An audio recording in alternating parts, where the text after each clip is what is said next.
make our body work better, and which means that just sitting up nice and tall can have a positive effect on us. And that's actually been shown in studies psychologically. People who are, when people feel better, they sit up and they stand up nice and tall. They lift the heart. I'm going to turn sideways so you can see a little better. So like this, notice my heart is lifted. And my belly is going out with the breath.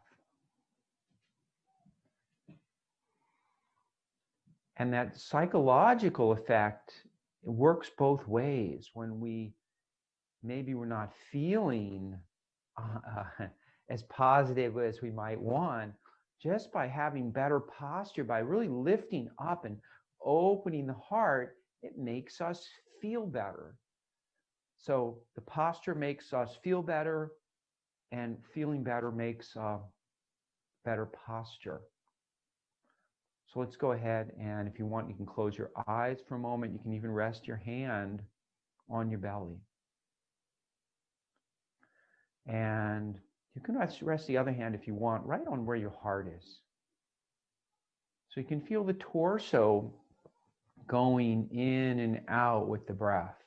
So as I breathe in, my hands begin to move away, my belly, the hand on my belly first, and then the hand on my heart. And then as I exhale, the hand on my heart sinks back, and then the hand on my belly goes back. We also refer to this type of breathing as diaphragmatic breathing or belly breathing. When we engage the diaphragm, it's that large muscle. You can't really see it. It's kind of perpendicular to the belly. That's the muscle that when it moves down, when the lungs fill and it moves down, it pushes everything that's down below here, the intestines, all the internal organs, they gently move out.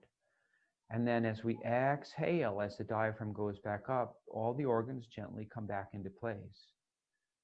And that's actually very beneficial because that movement helps to stimulate, especially our digestion and elimination system.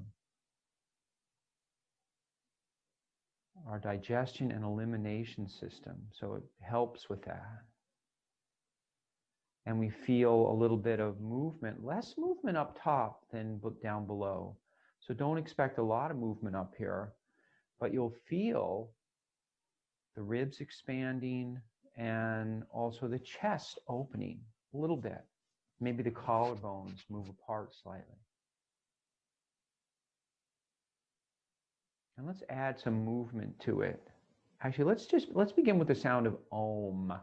So Om is a way to wake up the vocal cords, to wake up the throat, and also to send the vibrations up into the face and also down into the upper parts of the lungs. So the Om sound is the ah, o, So notice the shape of the mouth. I'll do it again. Ah, o, So see if you can even exaggerate a little bit. Very good for the facial muscles, which we often don't pay much attention to. Actually, we hardly ever pay attention to them. Maybe when we smile or we see someone smile, we smile back. So and it's a natural breath. So a nice, easy breath. We'll do about 30 seconds of oming. So since we can't hear each other, we won't necessarily do them together. We'll begin together. But after that, just breathe normally. And on your exhalation, make the Om sound, the ah, o, So let's breathe in together. Om.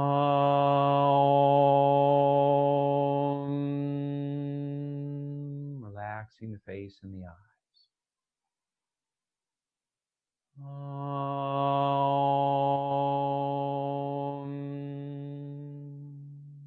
Softening the shoulders, the arms, the hands and fingers.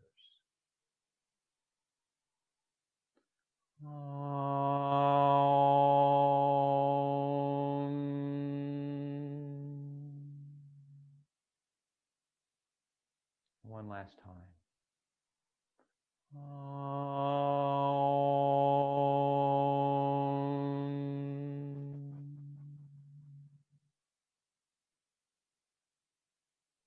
Breathing in, sitting up nice and tall. And then as you exhale, keep the spine long. Keep the spine long. Allow the throat to soften. And then go ahead and release the chin down. So we just bow our head, but our spine is still lengthened. Let's try that one more time. Think of softening the throat. So we want the throat to feel open even with a bowed head. So think about softening the throat. If that's particularly hard, try taking the hand, just resting it very softly on the front of the throat so that when you release the chin down, the hand doesn't let the chin come down so far, and it actually keeps the throat open. So the palm of my hand here, so it's very soft. We're not really, make sure you don't push on the vocal cords here, on the voice box. It's very sensitive. So inhaling, and then exhaling.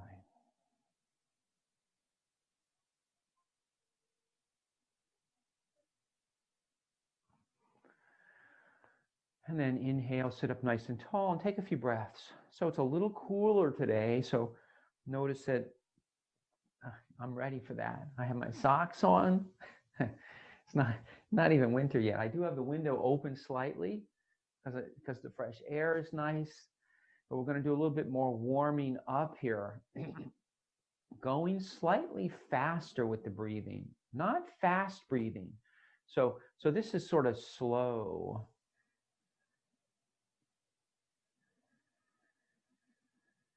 And remember, slow is good for calming and bringing the energy level down. So relaxation.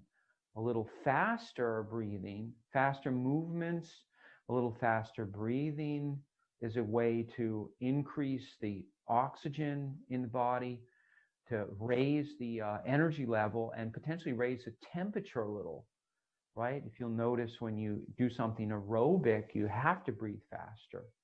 So when we're moving faster, when we're breathing faster, it's more aerobic, and it also warms us as we get into our cooler seasons here.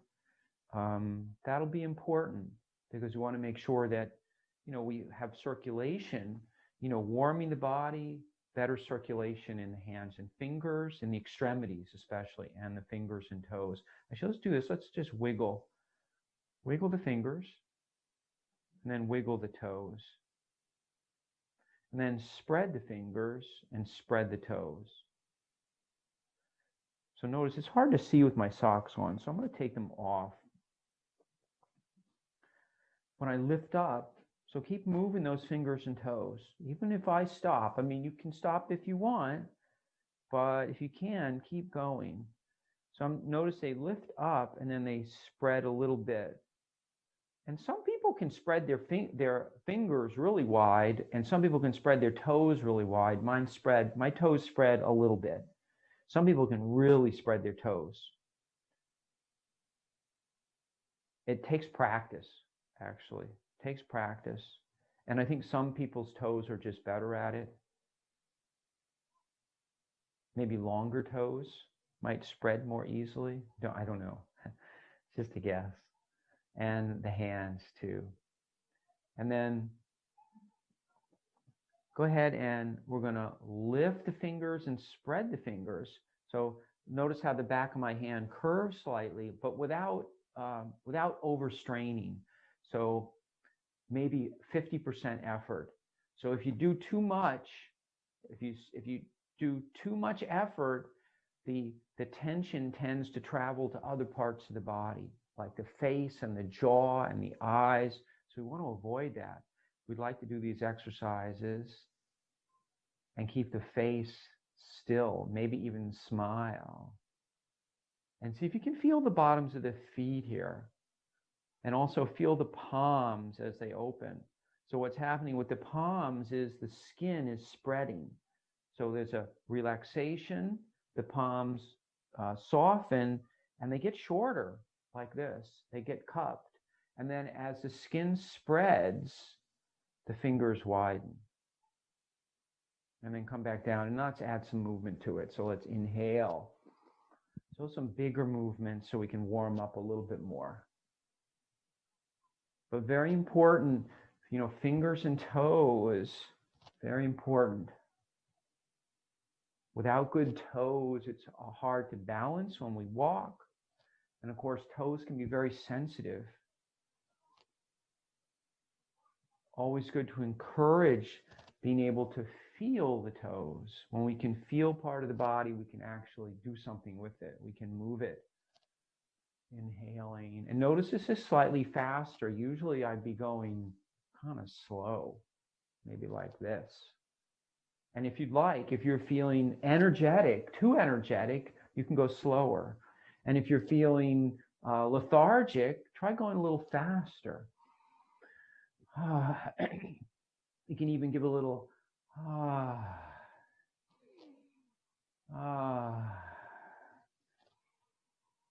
The heart's lifting up as I breathe in, and then come back and rest for a moment. We're going to go back the other way. Drop the hands, palms come up as I inhale. And you might notice that my chin is lifting up and down a little. So I'm not trying to do that. It's kind of natural. When you lift the heart, the chin wants to lift up a little bit. And this is a good time. You might try closing the eyes here so you can really focus the attention inward, not distracted by anything you see. A couple more. Now let's come down. We're going to just lift the feet up. Actually, let's do a little marching. This is good like this, a little marching. So you can even get the arms going up too. So if you're tired of sitting, you're welcome to stand for this one too. So you could do this standing. You may want to keep the chair handy behind you in case you want to sit down. So the higher you bring your knee and arm, usually the more challenging it is. The other thing you can do is you could actually do opposites like this. Opposite leg and arm, or you could do same leg and arm, your choice. It's, I don't know if it's more interesting, but it's interesting to try both. Interesting to try both. You could even, if you wanted to, if you're doing one opposite arm and leg, you could even try touching, or maybe even an elbow like this. If you can reach your elbow, it might be easier to do seated, the elbow thing. Maybe not. A little bit, I don't know. So that's more strenuous. So just be mindful. So each one of these things, the most basic, and perhaps you'll get most of the benefit, is just this one, like this. All the other ones are just a little extra to make it more interesting. And let's come back down, and we're going to scoot forward in our chair. So I'm not using the back. I have some room between me and the back of the chair now. So as I circle around, I don't bump into the back of the chair. If I bump into it, I just graze it. So I'm not banging into it. I'm not banging into anything. So same things with the arms of the chair. This doesn't have arms. If you need to use a chair with arms for support, it's okay. Be mindful just to be not bang into it. We don't want to scrape ourselves. I also switched chairs today. I don't know if anybody noticed. Let's go the other way. I switched to a metal chair. And the reason I did that is oftentimes these metal chairs, because they're so open, there's not much to them, but they are. But this one is really sturdy, actually. It's actually quite firm and sturdy, and it was not expensive. And you can get them at any sort of office supply store, but try sitting in it first if you decide to get one. The good thing about these chairs is they are so open. They're generally pretty flat, here. There's not a lot of cushioning. So if you need something for your butt, you could put a blanket or something. There's some blankets over there. I won't use one. And let's rock back and forth, lifting like this. Actually, let's come back for a second. A little bit of abdominal work. So sitting up nice and tall. And we've been working on this, the idea of keeping our upper body still and calm, and engaging the core and just lifting the knee up and then back down. So we start out, remember, I'll turn sideways. We start out with just lifting the heel up and feeling the weight moving to the opposite foot and into the buttocks more. And once you can lift the heel up, then it's only a little bit to lift those toes up. So that's the first thing that we do, is we start to shift the weight. And we're doing it so slowly that we can keep the upper body still. If you'd like to, you could keep the arms like this. Keep the arms in by the side like this. And the higher you lift, usually the more challenging it is. But we want to have some stability here. You should really start to feel it in especially the belly. So we want to have the belly very engaged here. Our core. People refer to this as the core of the body.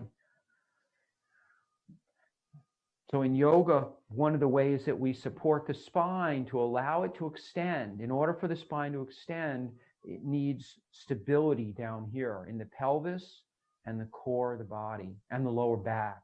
So even though we're working on some flexibility too, we need strength for stability. Now let's sit up nice and tall and take a couple of breaths. Inhale and exhale. So those were our warm-up exercises. And now let's start work on all the joints. A little bit more important when it's cold out. So we're opening and closing the hands here. Let's hold the hands up like this. Almost like we're a cat scratching.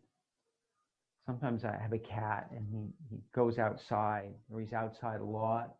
He does not really like being inside usually, and he'll scratch at the door. So think about scratching. So it looks like this from the side. And then the wrists around. And actually, let's do the ankles and wrists at the same time. So for this one, you can slide back in the chair, lift the feet, circle the ankles, and then circle the wrists.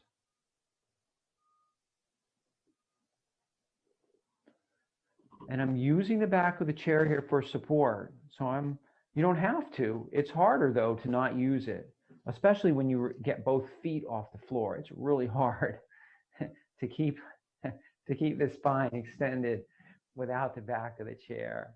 I can't really do it very well. So, but if your core is strong enough, you may be able to. And we're going to go back the other way now. See if you can keep them in sync, so that the fingers and the toes are pointing in the same direction as they go around. Let's try it one more time the other way. This becomes like a meditation as we focus in on the timing, keeping the fingers and toes together and going slowly, and remembering to breathe. Remember to breathe. Don't hold the breath. We will probably never hold the breath in this class.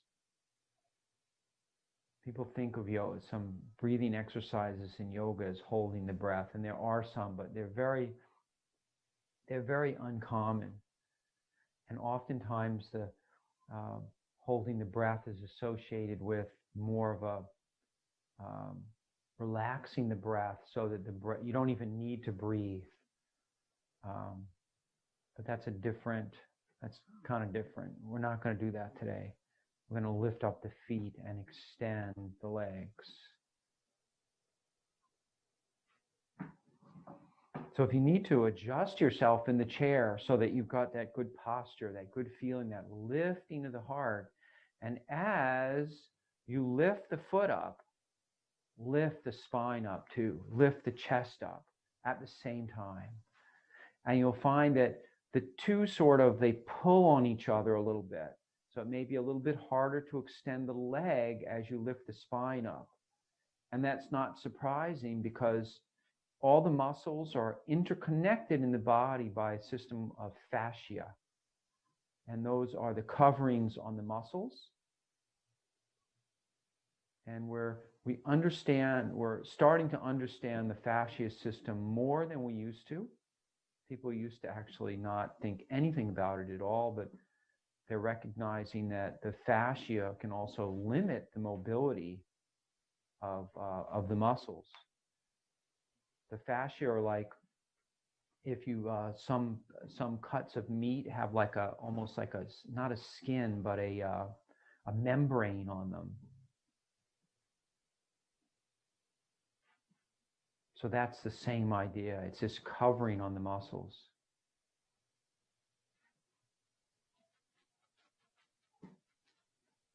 You might even think about a fascia that's actually well known, but maybe we don't think about it. We've heard the term is the plantar fascia. So on the very bottom of the feet. So keep your feet going unless you want to rest. There's a fascia that run down the feet, almost like fingers like this. They run down here on the bottom of the foot. And some people gets irritated, and people have trouble with that. If you've ever had plantar fasciitis, it's when it gets inflamed. And let's add the arm to it like this. So I'm doing the opposite arm. You could do the same arm if you wanted, kind of your choice. And depending on your shoulders, you may want to go all the way up, or you may only go part way up. So either way, it doesn't really matter. See if you can make a connection, though, between the fingers and the toes. Connection between the fingers and the toes so that they're going in unison. You can even feel graceful as you lift up. Think about extending the spine up. So just like when we were lifting the spine just with the leg, think about lifting the spine with the arm. So as like a dancer. Like if you were a dancer, you've seen them sometimes, they extend up gracefully, reaching for the ceiling. Try that. So think of yourself as a graceful dancer. Because we are by nature, people are by nature graceful. If you look at little kids, they're born, no one teaches them to do things like dancing. They just dance. They just move around. They're just graceful because we're born that way. We've just sort of forgotten how to do it because, people don't do so much dancing now as they used to do, and especially these days, nobody's dancing. So unless you're doing it at home. And let's sit up nice and tall. And I'm going to work on the shoulders a little bit and the head and the neck. So I'd like to start with a little exercise. We've done this before with taking the fingers like this and gently pressing and pulling on the earlobes.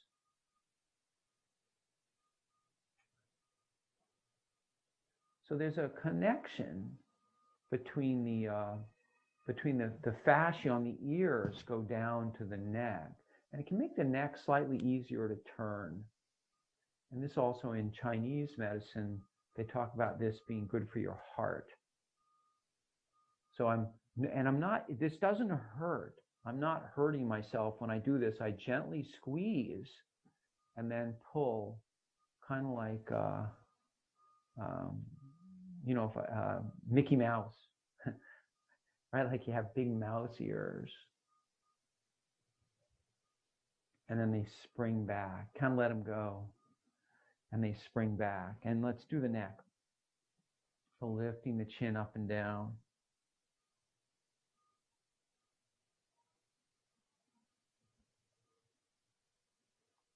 Keeping the throat very soft here, but still sitting up tall.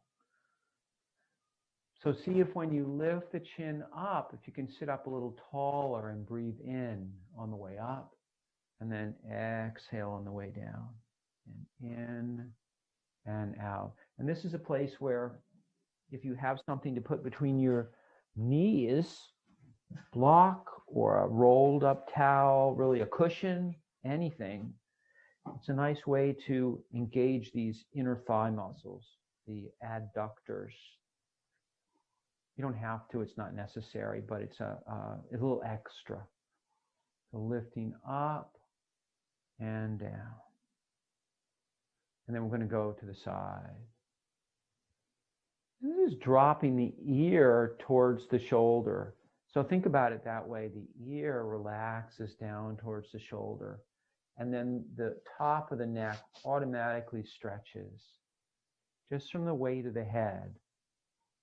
Try not to push the head down. Just let the head fall to the side and let the weight of the head do the stretching. And if you want, you can always make a pillow with the hands to make a connection between the shoulder and the ear. The hands are like our connection. And a couple more times. One more time on each side.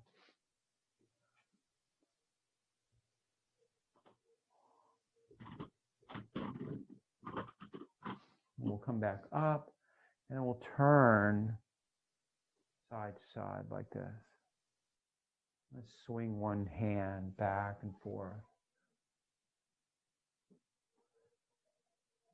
And let the wrist here wave back and forth.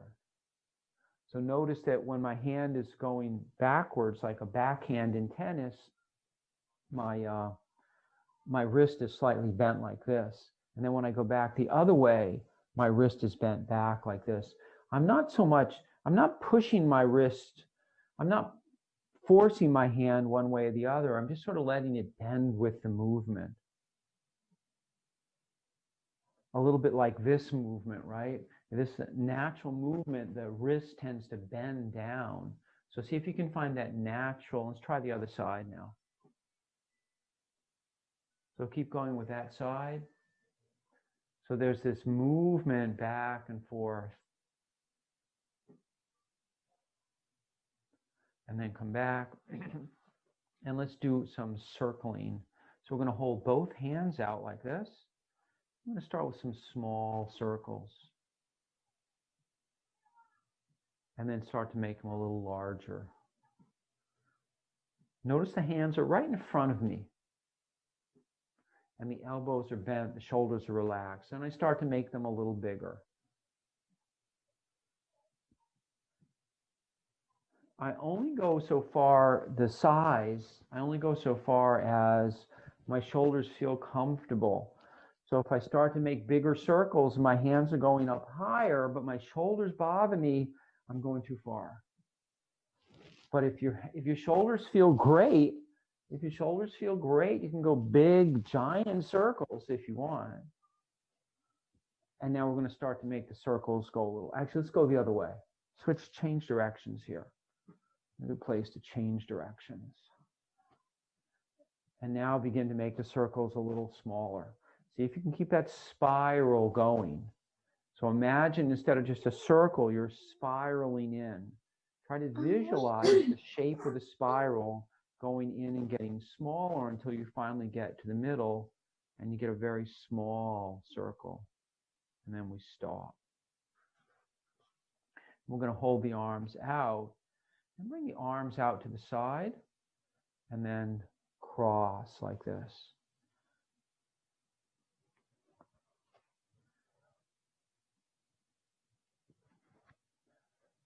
So this is similar to this, to the cactus breath hug, like this. Same idea. We're just letting the arms go a little bit more to the side because we're going to do something slightly different. You could actually, if you wanted, you could think of this as a straight-armed cactus breath. So we're inhaling like this, and then exhaling. and inhaling and exhaling. A couple more times. Inhaling, exhaling, and inhaling and exhaling. I don't know about anybody else, but I'm starting to get a little warmer, which is good, which is the idea. So remember, you can always take things off to keep your temperature okay, so we're not sweating. And then as we cool down at the end of the class, you'll want to put stuff back on. And so we're going to do, this is the beginning of eagle arms. So we're going to take one arm and hold it out like this. Then we're going to cross it over like this. Let's try that again. Hold one arm out and then cross to the opposite side. And one more time, hold out and cross, and then come back down to the other arm. Hold it out. And if you need to, you can always hold the arm a little lower like this. No higher than the shoulder though. Don't go up like this. And cross. And you'll find one probably crosses more easily than the other. And then come back down. And then we're going to hold the opposite arm out. And we're going to bring it across. And we're going to reach the other hand, take the other hand, bring it up so that the forearm is in the crook of the elbow like this. And it kind of supports that arm. I'm not pulling the arm in.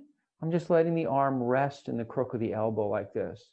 And you'll probably feel a little stretch in the arm and in the shoulder. Shouldn't be painful though. If it's painful at all, move the arm back. Let things move back so it's not painful. And take a couple of breaths here. And then go ahead and release. And then do the other arm. We hold the arm up, move it across, and then cradle the forearm right near the elbow in the crook of the elbow here like this.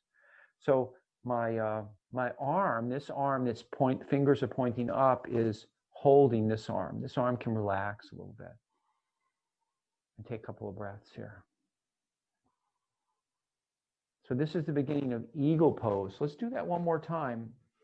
You can do exactly what we just did, or I'll show you the next step if you want to try it. So we hold our arm out, we cross the arm over, we bring the arm under, and this time we're going to bring it so that the elbow is more in the crook of the elbow, and then I can wrap like this. So this is eagle arms like this. For some people that might not work for you. So if this is all you can do, that's okay. You could even bend the arm slightly like this, and that begins to get closer. And over time, if you practice regularly, you may find that you can be able to hold bring the hands together eventually. And then we'll go ahead and release that down. We'll do the other side. So we lift up the opposite arm, we move it over, we bring the other arm up, and then this is our eagle arms, or you can work with like this and even just bending the arm like this. Remembering to breathe. So when we get into a position like this, notice how my chest is blocked by the arms. I still need to breathe, so take some good breaths in here. And then exhale and come down. So when my arms are, it's the same when I hug myself like this. So let's try this. Let's inhale, a couple of cactus breaths. Then give yourself a hug. And notice how the chest is blocked. So go ahead and inhale and see if you can feel the breath moving into the back part of the body. I'm going to turn around so you can see. So I've got myself like this. And notice how my shoulder blades are spread apart behind me. I want to feel the breath coming in back here, in the back of the body. And then release. Take a breath. So we could even go a couple times like this. And then we'll do one more of those. So if that felt okay. But if if you don't like it, don't do it. But if you think it's okay, try it again. Take a few breaths. Remember to sit up tall when you breathe in. So good posture. The face and eyes are relaxed. Soften the shoulders.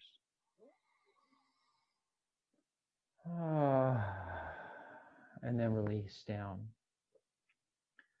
So by closing off the front, we encourage the breath more in the back of the body. And let's scoot forward here. I'm going to make some more circles with the shoulders. So circling around like this.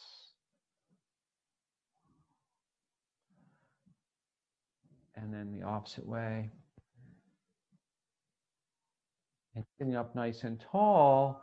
And now we're going to circle the neck around. So we can finish our neck movements of the neck. Remembering not to drop the head too far back. We want to keep the back of the neck open. We don't want to over compress it. Now let's go back the other way.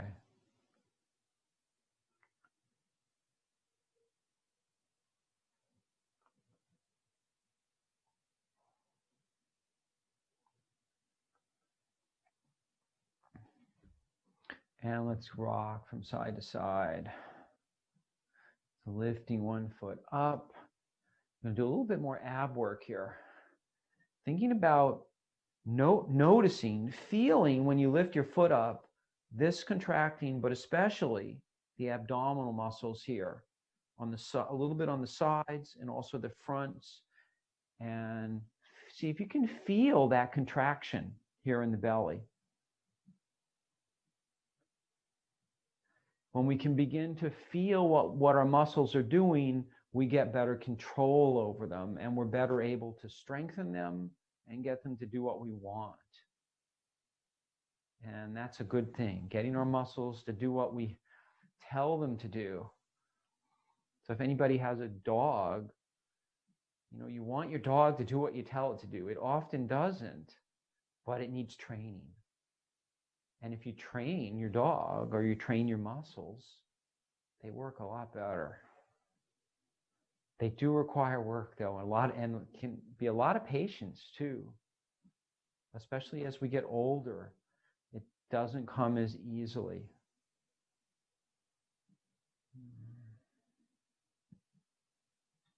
And then come back down and take a couple of breaths.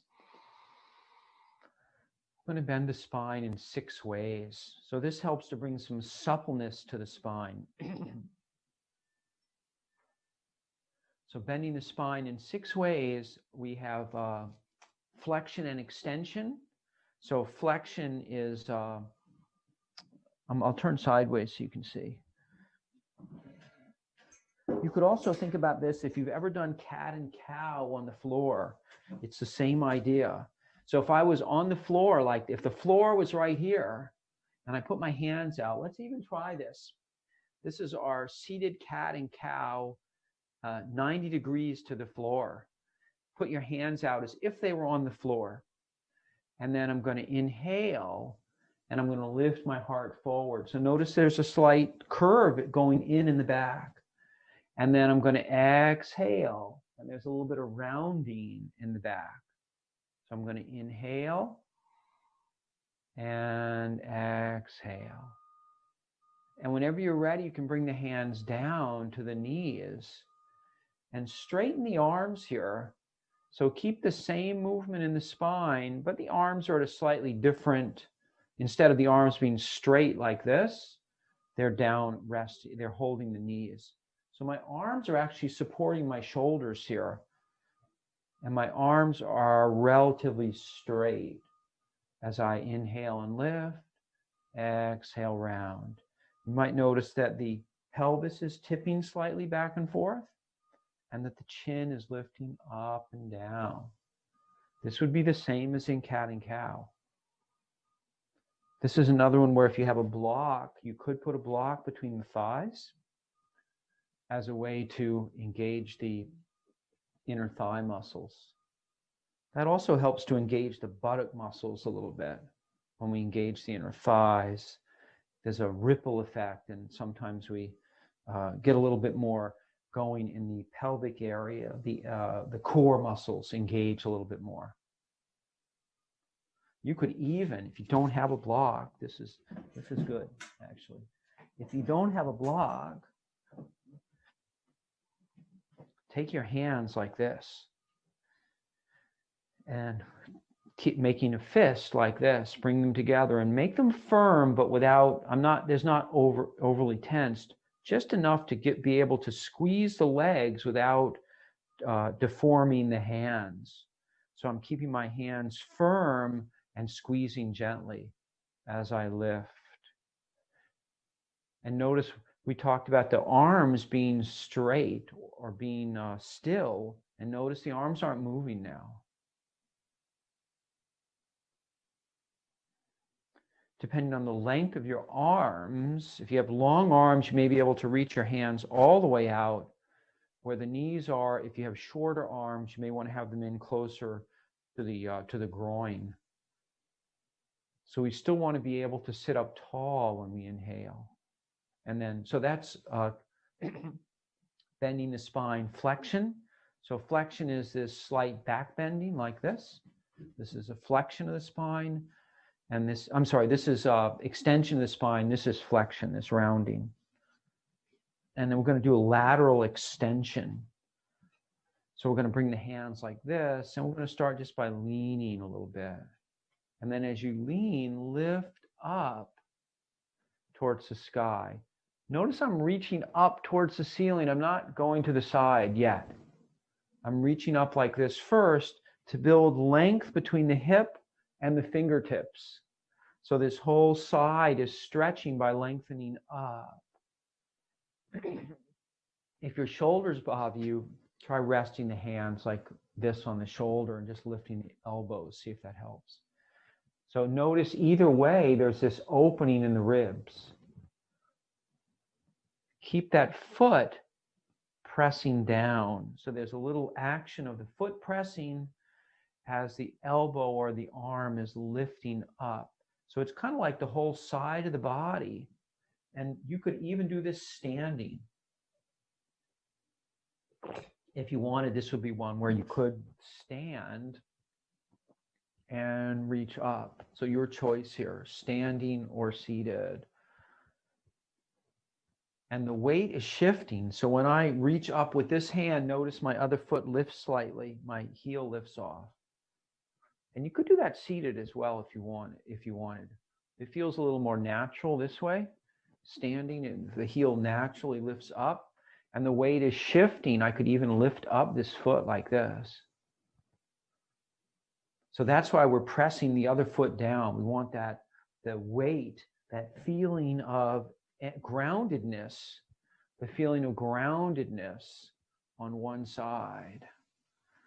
And then if you want, you can lift up and go a little bit more to the side. So go up first and then go to the side.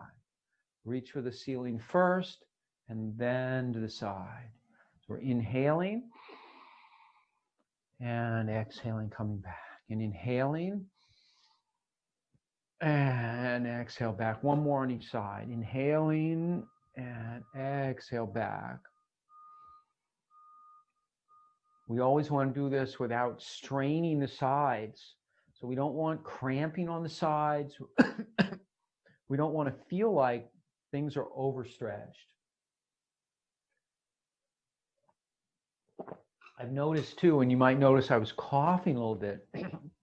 So sometimes when we stretch the ribs out, when we start to move all this, everything that's in here, it starts to wake up everything around the lungs. Because remember, the intercostal muscles that are in between the ribs do facilitate breathing. And in order to breathe well, those muscles need to be able to open or need to be able to expand. If those muscles are very short and tight, the ribs don't move as much. And if the ribs don't move, then the lungs have trouble expanding. They'll expand down into the belly, but they won't be able to expand the ribs. And that's a good thing. Expanding the ribs is good for breathing. Expanding the ribs is good for breathing. And then the last one is turning. left and right. So that's 5 and 6 on bending the spine. So sitting up nice and tall. And then let's do it this way. Let's inhale. And then we're going to exhale, and we're going to turn to the right. I'm going to turn to the right here. So I'm going to mirror you, I think, anyway. And I'm going to have my hand on the outside of the knee, and I've turned to kind of face towards the side of the room. But without cranking my head over. I want to let my body do the turning first. And then I'm going to take a couple of breaths here. Inhale. And then as I exhale, I soften. Think about relaxing the belly and the ribs and the shoulder here. And one more time, inhale. And relaxing the belly, the ribs, and the shoulders, and the face and eyes. And then one more time, inhale. And then turn back, first the head, and the shoulders, and then the ribs and the belly.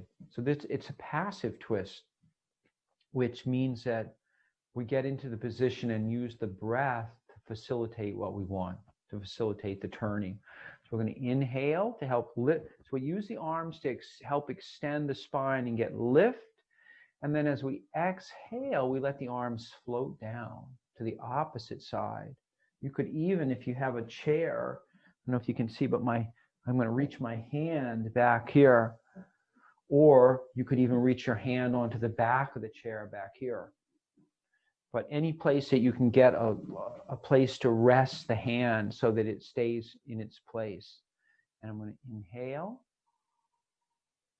and exhale. Soften the ribs and the belly and the shoulder. And again, inhale. And soften the ribs and the belly and the shoulders. And then one more time, inhale. And then exhale, turn back. First the head, then the shoulders, then the ribs, then the belly. And then a little counter twist just to the other side. Just turn opposite for a moment and come back. And let's turn the elbows like this. Or allow the body to twist a little more. And after that passive twist before, maybe this feels easy or easier than usual. And then come back and let's do a little swimming, turning. So we're really doing this to facilitate the turning of the body. So I reach out and the arm comes across the opposite leg. Reach out, cross the opposite leg. And I'm letting myself turn. I'm not really forcing myself over. I'm just letting myself turn. And let's do the opposite like this.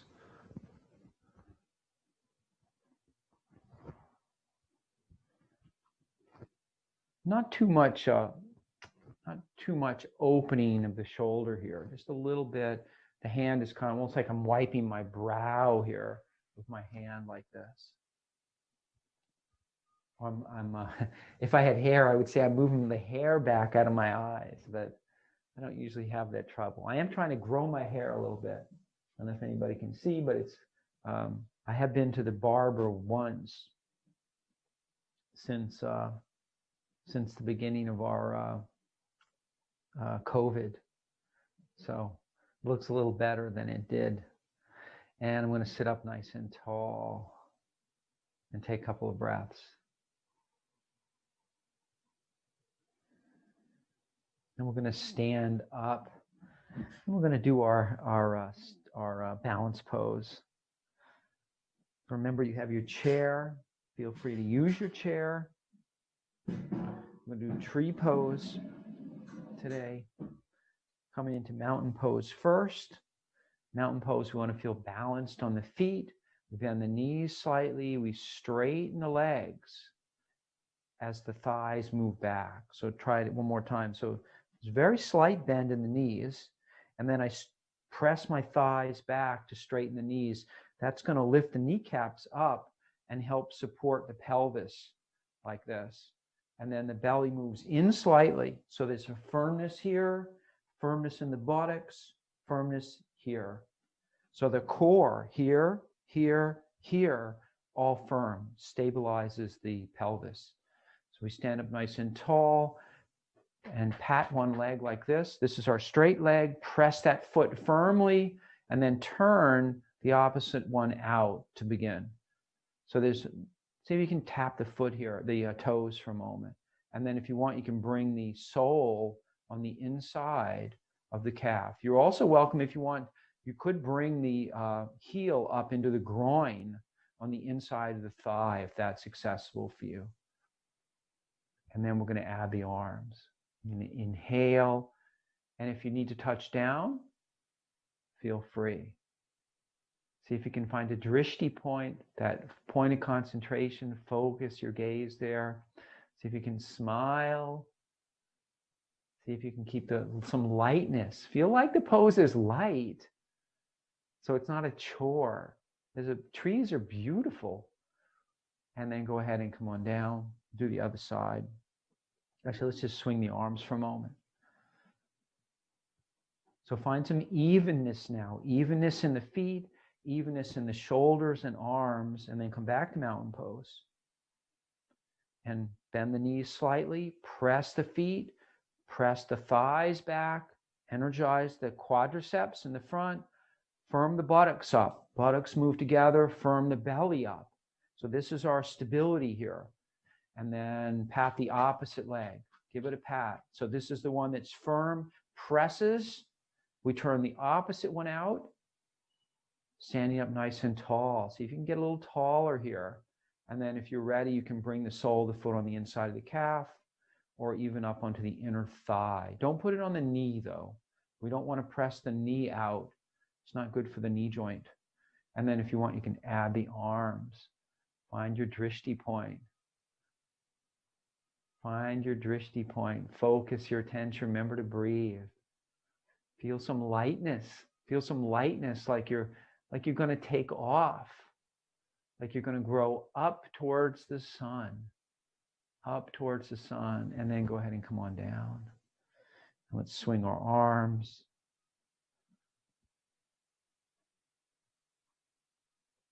And we're going to sit back down. I'm going to do a forward or a kind of forward bend. I'll turn this chair so you can see. We come into our seated mountain pose first. And then we're going to extend one leg out like this. And we're going to inhale and sit up nice and tall. And you may notice that you get a little stretch in the back of the leg just from sitting up, especially if you pull the toes back and flex the foot. And then we're going to inhale and we're going to fold, keeping the chest lifted. So my folding actually comes down where the hips are, like this. And you start to feel a stretch in the hamstring. So you don't want to overstretch, but you feel a gentle stretch there. And then we're going to inhale and come up, and we're going to switch sides. Extend the other leg, inhale, and then exhale, begin to fold. You could even walk that opposite foot out a little bit more if you need more support. So we don't want to fall off the chair, and we want to keep the heart lifted here. You could even work going in and out like this. That's always a nice way in any yoga pose. If you feel a little stiff, to go in and out a little bit, a couple of times. Sometimes that helps to soften things up a little bit. I'm going to come into our Savasana. Oh, actually, let's do the arms. We're going to do a little cool down here. So inhaling like this and exhaling. So now might be a good time if you want to put on any additional clothing. We will start to cool off. And let's go back the other way. Think about sitting up tall here. Sitting up tall. And then bring the arms down, roll the shoulders up and back a couple of times.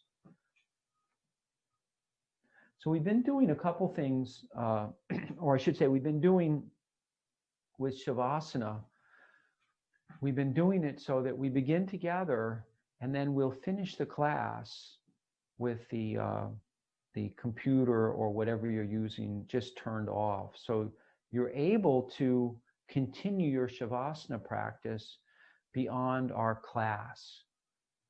So that it gives you an opportunity, if you wanted to, you could even do a 5 or 10, 15-minute Shavasana, or really a meditation.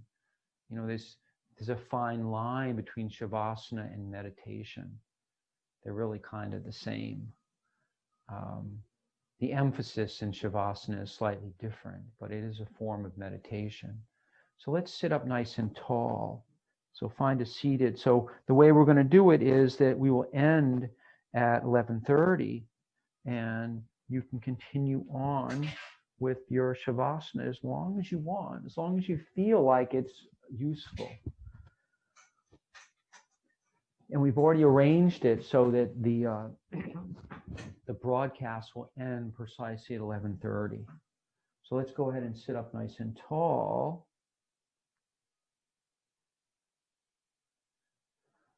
And take some breaths. Think about your posture. And relaxing. So remember, we will continue. Please continue on your own when the class ends with Shavasana for as long as you want. Just thinking about the breath, letting the breath relax you. Keeping the breath soft. Keeping the eyes and face relaxed. And I'll see everyone next time.